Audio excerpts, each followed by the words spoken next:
Samantha Power is from Ireland, and she is one of the most influential Irish people in the world. Samantha is head of the US Development Agency, USAID, and member of the National Security Council. As I listened to the grumbling workers in today's gospel, I thought to myself, I would do Samantha's job for nothing. I would give every ounce of energy and flair I have to head a humanitarian organization as large and impactful as USAID. In Samantha's memoir, An Education of an Idealist, there is a passage when her infant son, tired of sharing his UN ambassador mother with geopolitical concerns, wonders when it's going to be Declan, Declan, Declan, instead of Putin, Putin, Putin.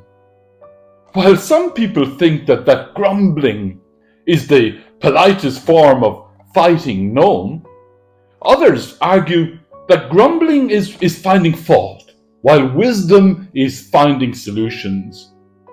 One parable that everyone is familiar with is today's story of the man coming at the last hour who gets paid as much as the one that comes at the first hour.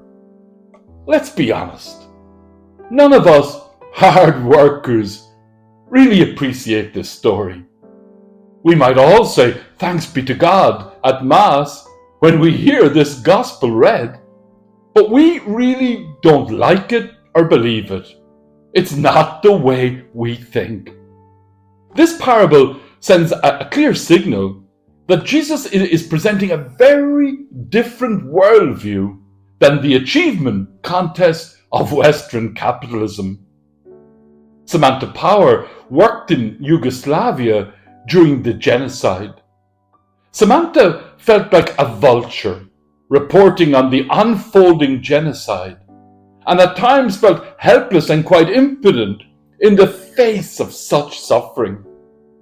After reluctantly leaving Bosnia to do a law degree at Harvard, she wrote a book, A Problem from Hell, America and the Age of Genocide.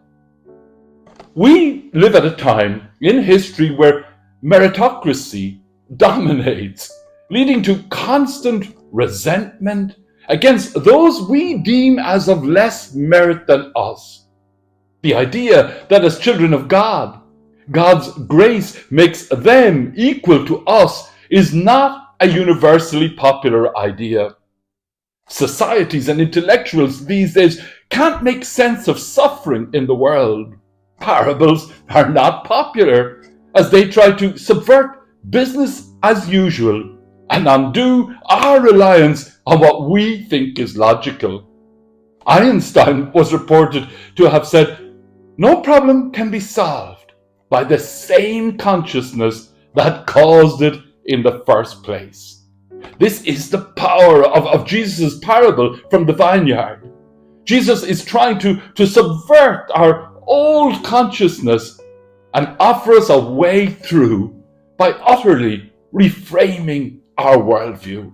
The parable of the vineyard offers us a straightforward invitation into a whole world of grace, a world beyond the rules of fairness we are taught, into a world of overflowing generosity. We struggle with this parable because, for example, our strongest resistance to forgiveness is that it just isn't fair. We struggle even more with the idea presented in the parable that God is the great allower. We lament that God lets tyrants succeed. We grumble that God lets political factions hamper relief efforts in the midst of destructive flooding in Libya. We resent that God lets political calculations supersede the needs of earthquake victims in Morocco. We protest that God does not enforce his own commandments. It is as if God's total allowing of everything has in fact become humanity's major complaint.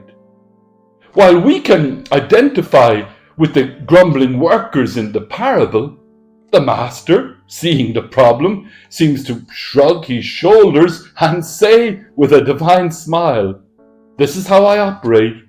Get used to it." The theologian Jürgen Moltmann builds on the wisdom shared by Jesus in the parable. Moltmann suggests that suffering is not a problem to be solved, but instead that suffering is an aspect of God's very being. God is love, and love invariably involves suffering. In other words, suffering is not a problem to be solved, but something we experience in the unity of God. Suffering is part of God, but so is joy. In God's unifying presence, suffering and joy can be held together in love. Holding suffering and joy together in love, it seems reasonable to say there are definitely some jobs we would do without pay. I would certainly do Samantha Power's job for nothing. I would surely grumble at God at times when, like Samantha, I experience helplessness. I also might murmur unrepeatable words at God for being the great allower, and yet sigh words of relief that God is not a God of domination and control. I would certainly whisper, "Declan, Declan, Declan," and not "Putin, Putin, Putin, amen."